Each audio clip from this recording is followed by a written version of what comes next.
PhonePe లేదా Google pay ఇలా ఏదైనా ఉంటేనే మందు, లేకుంటే చుక్క మందు కూడా దక్కదు. ఎన్నికల కోడ్ దృష్ట్యా డిజిటల్ పేమెంట్ ద్వారానే మద్యం విక్రయించాలని ఆదేశాలు జారీ చేశారు ఎన్నికల పరిశీలకులు. జిల్లా కలెక్టర్ శ్రీనివాసులు ఆన్లైన్ పేమెంట్స్ లేక షాప్ నిర్వాహకులతో ఘర్షణ పడుతున్నారు. మందు పబ్లు ఎన్నికల అధికారులు తీసుకున్న నిర్ణయం క్షేత్రస్థాయిలో వివాదాస్పదంగా మారింది. మద్యం షాపులో నగదు ద్వారానే విక్రయాలు జరుగుతున్నాయి. డిజిటల్ పేమెంట్స్ లేవు. ఎన్నికల కోడ్ ఉన్నందున మద్యం అమ్మకాల్లో పారదర్శకత ఉండాలి. అమ్మకాలు అక్రమంగా జరగకూడదని డిజిటల్ పేమెంట్ ద్వారానే విక్రయాలు జరపాలని ఆదేశాలు జారీ చేశారు. ఎన్నికల పరిశీలకులు జిల్లా collector Srinivasulu PhonePe, Google pay తదితర డిజిటల్ పేమెంట్స్ ద్వారానే మద్యం విక్రయిస్తామని షాపుల వద్ద బోర్డులు పెట్టారు. నిర్వాహకులు ఈ పేమెంట్స్ అన్ని సంబంధిత ఎక్స్చేంజ్ ఎస్ఐ జమ అయ్యేలా నెంబర్ను బోర్డులో ఉంచారు.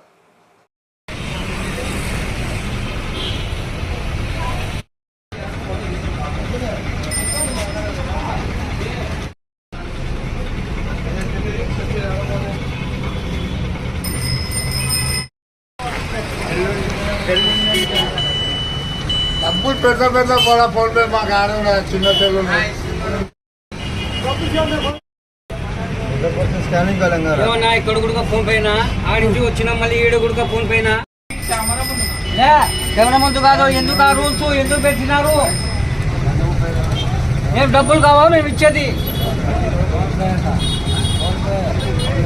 ఆడించి వస్తాయి వీధుల్లో కూడా ఫోన్ పై ఆడించి వస్తాయా? కష్టం చేస్తుంటే కూడా పెద్ద సొమ్ములు ఉంటాయా? ఏమన్నా పెద్ద సొమ్ములు ఆడించి వస్తాయి. మా కష్టం మా రక్తము పోయి పెట్టాలా మేము? మళ్ళీ ఫోన్ పై అంట.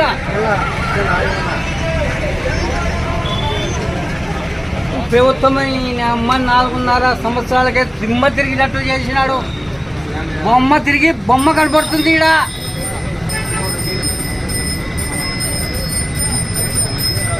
ఫోన్ పై కష్టం చూస్తారు కూడా ఫోన్ పై ఉంటారు.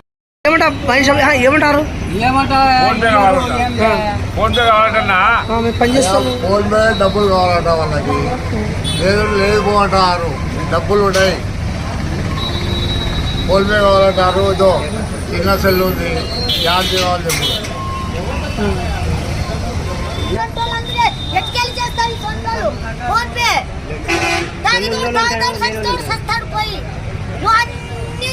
రాసుకొని ఫోన్ పే లౌడా పే అంటే ఓట్లు ఎట్లా నీకు? జై స్వామి అందరికి లేదు ఫోన్ పే అంటావా? ఫోన్ పే అంట. అందరూ ఫోన్ పే అందరు ఫోన్ పే అంటే అర్థం మళ్ళీపోవాలన్నా లేకుండా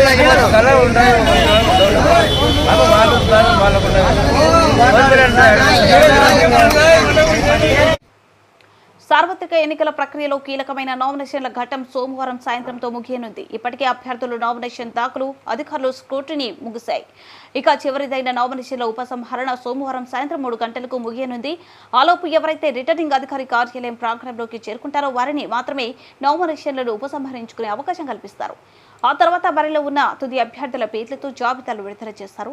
అలానే గుర్తులు కేటాయింపు కూడా పూర్తి చేస్తారు. అనంతరం బ్యాలెట్ పేపర్ ముద్రణకు పంపుతారు. కాగా లోక్సభ స్థానానికి అత్యధికంగా 35 మంది అభ్యర్థులు నామినేషన్లు దాఖలు చేసినట్లు ప్రకటించారు. కాగా వారిలో 5 నామినేషన్లు తిరస్కరించి అనంతరం ఇంకా 31 మంది బరిలో ఉన్నారు. వీరిలో ఎంతమంది తమ నామినేషన్లు సోమవారం సాయంత్రంలోపు ఉపసంహరించుకుంటారో చూడాలి.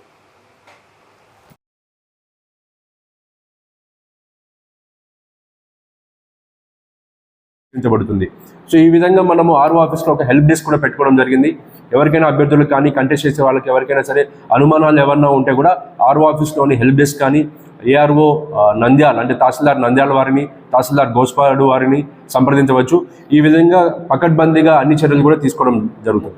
అండ్ ఇంకోటి ముఖ్యంగా ఓటర్లందరికీ కూడా మనకు 13/5/2024 చాలా ముఖ్యమైన రోజు. ఎందుకంటే మనం వచ్చే 5 ఏళ్లలో మన లీడర్స్ని, మన పొలిటికల్ లీడర్స్ని, పొలిటికల్ రిప్రజెంటేటివ్స్ని మనం ఎన్నుకుంటాం. కాబట్టి ఖచ్చితంగా మీకున్న ఓటు హక్కుని వినియోగించుకొని అందరూ కూడా ఓటేస్తారని ఆశిస్తున్నాను. ముఖ్యంగా నంద్యాలలో చూసుకున్నట్లయితే 286 పోలింగ్ స్టేషన్స్ కూడా మనము పోలింగ్ ప్రిసైడింగ్ ఆఫీసర్స్ని కానీ అదర్ పోలింగ్ స్టాఫ్కి సంబంధించి కంప్లీట్గా ట్రైనింగ్ కూడా ఇచ్చుకోవడం జరుగుతుంది. సెక్టర్ ఆఫీసర్స్ని కూడా నియమించుకున్నాము. అండ్ ప్రతి పోలింగ్ స్టేషన్లో కూడా తాగునీరు, షామియానా, వాష్రూమ్ ఫెసిలిటీ, అన్నీ కూడా ప్రొవైడ్ చేయడం జరుగుతుంది. అదేవిధంగా ఎండలు ఎక్కువ ఉన్నాయి కాబట్టి ఖచ్చితంగా కూడా డ్రింకింగ్ వాటర్ మీద ఎక్కువ ఫోకస్ పెడుతూ ఎక్కడ ప్రజలకు ఇబ్బంది లేకుండా, ఎక్కువ క్యూ లైన్లు లేకుండా వాటర్ ఫెసిలిటీ ఇస్తూ హీట్ వేవ్ కండిషన్స్ని తట్టుకునే విధంగా మనం చర్యలు చేపట్టడం జరుగుతుంది. కాబట్టి ప్రజలందరూ కూడా ఈ అవకాశాన్ని వినియోగించుకుంటూ మీ ఓటును వినియోగించుకుంటారని కోరుకుంటాను. ఇంకొకటి మీరు గుర్తుపెట్టుకోవాల్సింది ఏంటంటే, ఈ పోలింగ్ స్టేషన్లో ఎక్కువ క్యూ లైన్లు ఉంటాయి కాబట్టి చాలామంది వెనకడుగు వేసేదానికి అవకాశం ఉంటుంది. ఆ విధంగా లేకుండా మనం ఈసారి 3 క్యూ లైన్స్ పెట్టుకుంటున్నాము. ఒకటి మగవారికి, ఒకటి ఆడవారికి, ఇంకొక క్యూ లైన్ పీడబ్ల్యూడీ క్యాండిడేట్స్ కానీ, ప్రెగ్నెంట్ అండ్ లాక్టేటింగ్ మదర్ ఎవరైనా ఉన్నా కూడా, ఎక్కువసేపు నిలబడలేని వాళ్ళు ఎవరైనా ఉంటే కూడా వాళ్ళకి స్పెసిఫిక్గా క్యూ పెట్టి వాళ్ళకు ముందుగా ప్రయారిటీ ఇవ్వడం జరుగుతుంది. అండ్ ముఖ్యంగా ఫిమేల్ ఓటర్స్కి 2 ఫిమేల్, ఫర్ ఎగ్జాంపుల్ ఒక మేల్ ఓటర్ లోపలికి వెళ్తే 2 ఫిమేల్ ఓటర్స్ని లోపలికి పంపించడం జరుగుతుంది. ఆ విధంగా పెన్షన్ లబ్ధిదారులకు గత పెన్షన్ పంపిణీలో అనేక ఇబ్బందులకు గురైనట్లు పెన్షన్ లబ్ధిదారులు ఎన్నికల కమిషన్ దృష్టికి తీసుకొచ్చారు. దీంతో మే నెల పెన్షన్ పంపిణీ విషయంలో ఎలాంటి జాప్యం లేకుండా ఇంటి వద్దనే పంపిణీ చేయాలని ఎన్నికల సంఘం అధికారులకు ఆదేశాలు జారీ చేసింది. ఇంటి వద్దనే పెన్షన్ పంపిణీ చేసే వాలంటీర్లకు బదులుగా సచివాలయ సిబ్బందిని వినియోగించుకోవాలని ఆదేశించారు. గత నెల పెన్షన్ కోసం లబ్ధిదారులు సచివాలయం వద్ద ఇబ్బంది పడిన విషయాలను దృష్టిలో ఉంచుకొని ఎన్నికల కమిషన్ ఈ చర్యలు చేపట్టింది. ఇందుకోసం ఎలక్ట్రానిక్ డీబీటీ పద్ధతిలో పెన్షన్ నేరుగా ఖాతాలో జమ చేయడం కానీ, లేదా ఇంటింటికి సచివాలయ శాశ్వత సిబ్బందితో పంపిణీ చేయాలని ఈసీ ఆదేశించింది. మే, జూన్ నెలల్లో పెన్షన్లకు సంబంధించి ఈ ఆదేశాలు చేపట్టాలని ఆదేశించింది.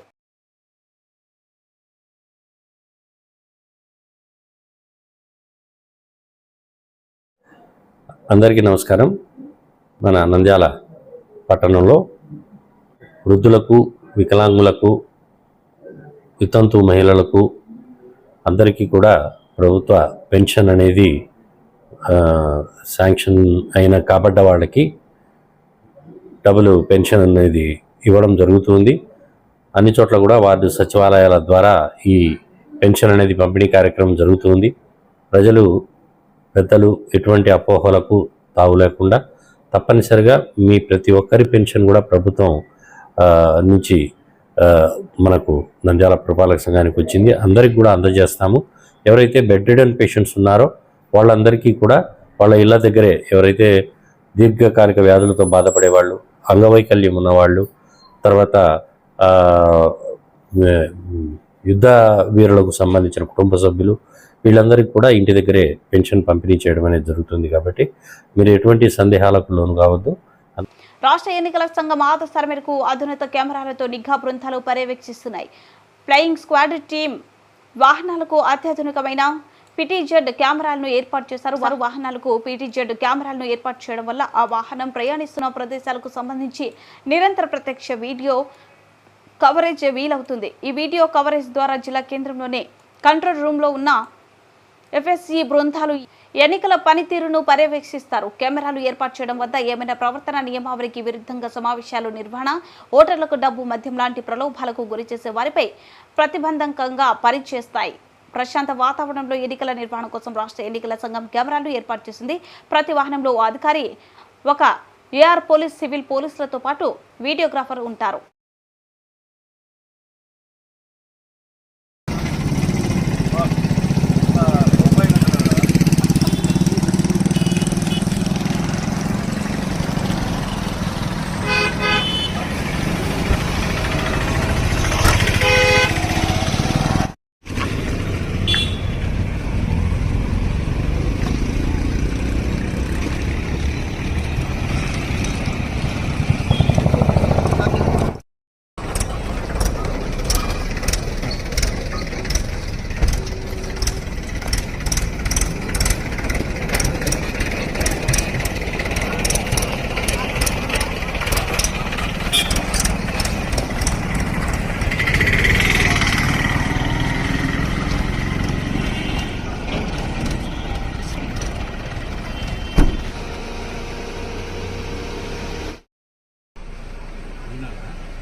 రైట్ వస్తుంది.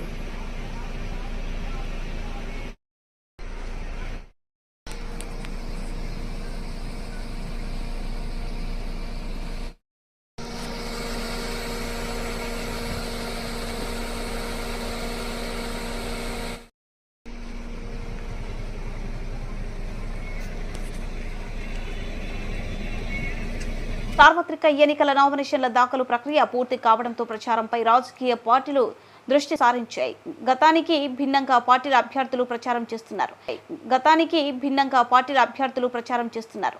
వీధిలో మైక్లతో హోరెత్తిస్తుండగా ఇళ్లలో ఉండే సెల్ ఫోన్లకు అభ్యర్థులు ఫోన్ చేస్తున్నారు. ప్రస్తుతం సాంకేతిక పరిజ్ఞానం అభివృద్ధి కావడం, స్మార్ట్ ఫోన్ల ప్రతి ఇంట ఉండడంతో అభ్యర్థులు వాట్సాప్ ద్వారా ప్రతి అంశం షేర్ చేస్తున్నారు.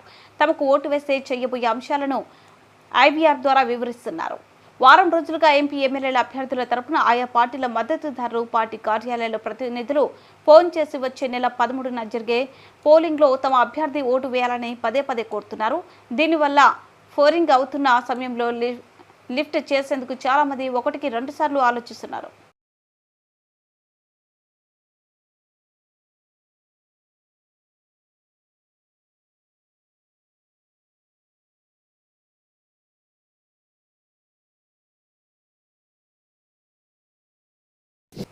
నంద్యాల నియోజకవర్గం తెలుగుదేశం పార్టీ మహిళా ప్రధాన కార్యదర్శిగా నియమితులైన షేక్ వహీదాను మాజీ మంత్రి టీడీపీ అభ్యర్థి ఎన్ఎండి ఫారూక్ అభినందించారు. ఈ సందర్భంగా ఫారూక్ మాట్లాడుతూ యువత రాజకీయాల్లోకి రావాలని, మహిళలు అన్ని రంగాల్లో ముందుండాలని టీడీపీ అధినేత చంద్రబాబు నాయుడు పిలుపు మేరకు రాజకీయాల్లోకి వచ్చి అనతి కాలంలోని తెలుగుదేశం పార్టీ నంద్యాల అసెంబ్లీ మహిళా ప్రధాన కార్యదర్శిగా నియమితులైన వాహిదా టీడీపీ అభ్యర్థులను గెలిపించేందుకు కృషి చేయాలని కోరారు. ఈ సందర్భంగా వాహిదా మాట్లాడుతూ తెలుగుదేశం అధినేత చంద్రబాబు నాయుడు యువ నాయకులు లోకేష్ పెద్దలు ఎన్ఎండి ఫారూక్ యువ నాయకురాలు బైరెడ్డి శబరిలను ఆదర్శంగా తీసుకుని తెలుగుదేశం పార్టీలోకి సుమారు 200 మంది కుటుంబాలతో రాజకీయ రంగ ప్రవేశం చేశానని, తనకు సహకరించిన ఫారూక్, ఎన్ఎండి ఫిరోజ్, తెలుగుదేశం పార్టీ జిల్లా అధ్యక్షులు మల్లెల రాజశేఖర్లకు ధన్యవాదములు తెలిపారు.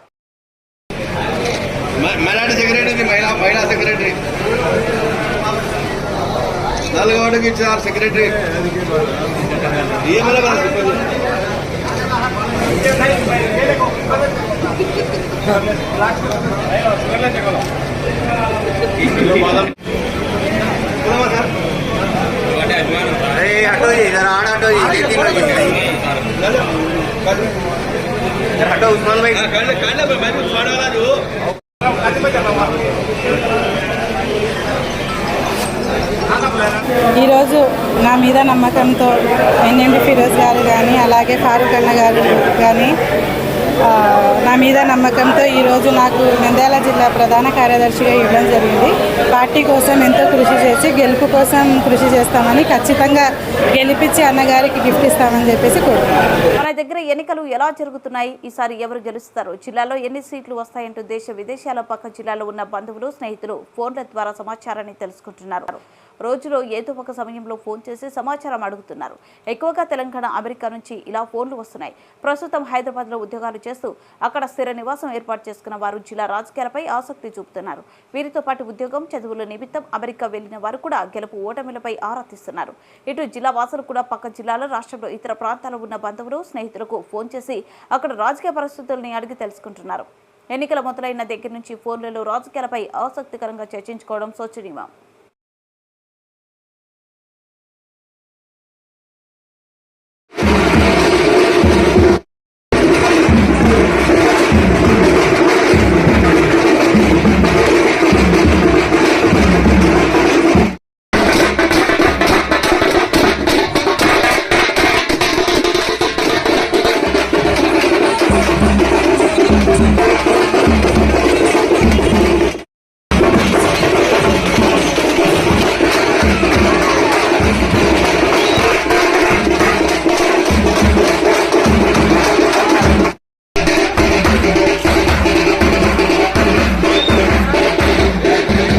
ఎన్నికలు దగ్గర పడుతున్నాయి. గ్రామాల్లో నిశ్శబ్ద వాతావరణమే కనిపిస్తున్నది. ఒక పక్క పోటీలో ఉన్న ఇరు అభ్యర్థులు ప్రచారంలో జోరు కనబరుస్తుంటే, పల్లె ఓటర్లు వారి పనుల్లోనే నిమగ్నమై ఉన్నారు. దీంతో గ్రామాలలోకి ప్రధాన కూడలిలో హడావిడి ఎక్కడ కనిపించడం లేదు. ఎన్నికల పార్టీ మాటలు వినిపించడం లేదు. నా పార్టీ గొప్పది, మా అభ్యర్థి ఇది చేశాడు, అది చేశాడు అనే పోటీ మాటలు గతంలో లాగా వినిపించడం లేదు. అసలు ఎన్నికల వేళేనా అనే సందేహం కలుగుతుంది. దీంతో ఏ పార్టీకి ఎంత ఓటరు బలం ఉంటుందనే అంచనా అంతు చిక్కడం లేదు. ఎక్కడ రాజకీయ వేడి కనిపించడం లేదు. అభ్యర్థి ప్రచారానికి వచ్చిన సమయంలో పార్టీ కార్యకర్తలే రోడ్డుకు ఎక్కుతున్నారు. ఏ పార్టీ వైపు మాటల్లో కూడా మద్దతు తెలపడం లేదు. ఈ విధానం చూస్తుంటే గప్చుప్గా ఓటు వేసామా వచ్చేసామా మన పని మనం చేసుకున్నామా అనే తీరు గ్రామాల్లో కనిపిస్తున్నది. ఈ లెక్కన చూస్తే ఓటర్లు ఏ పార్టీకి మక్కువ అనేది అంచనా వేయడం కాస్త కష్టమే. రఫీ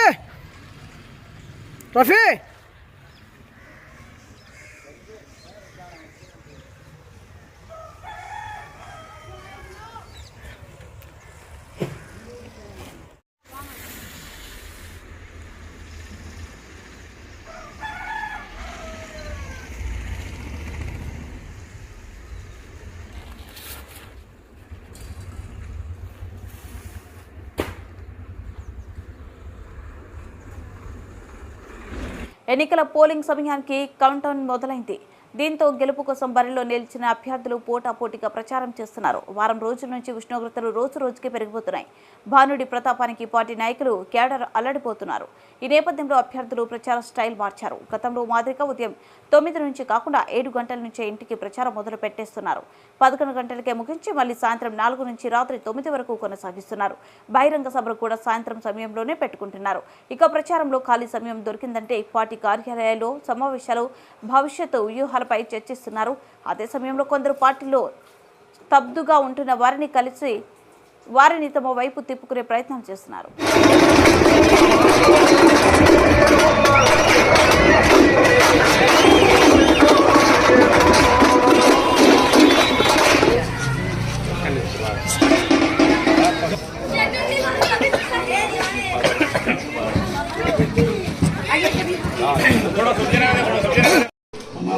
ఎంపీ ఎమ్మెల్యే 2 ఓట్లు సైకిల్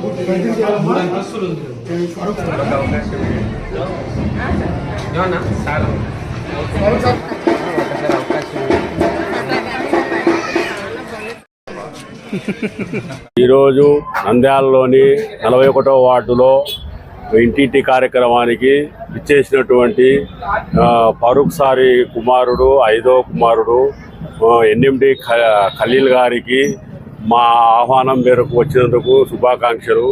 ఇక్కడ ముఖ్యంగా చెప్పేది ఏమంటే నంద్యాలలో 41వ వార్డులో తెలుగుదేశం పార్టీ కార్యకర్తలకు చేతులెత్తి మొక్కుతున్నాను. కూడా ఈ 41వ వార్డు ఉంది, ఎటువంటి సందేహం లేదు. భారీ మేటి తీసుకొని వచ్చి ఫరూక్ సార్ కుమారులకు కానుకగా ఇస్తాము. తెలుగుదేశం పార్టీ ప్రచారంలో భాగంగా 41వ వార్డులో మన బుజ్జి గారు, చింటూ గారు, పద్మక్క గారి నాయకత్వంలో ఈరోజు వార్డు ఇంటింటికి మన ఎన్ఎండి ఖలీల్ గారి ఆధ్వర్యంలో తిరగడం జరుగుతుంది.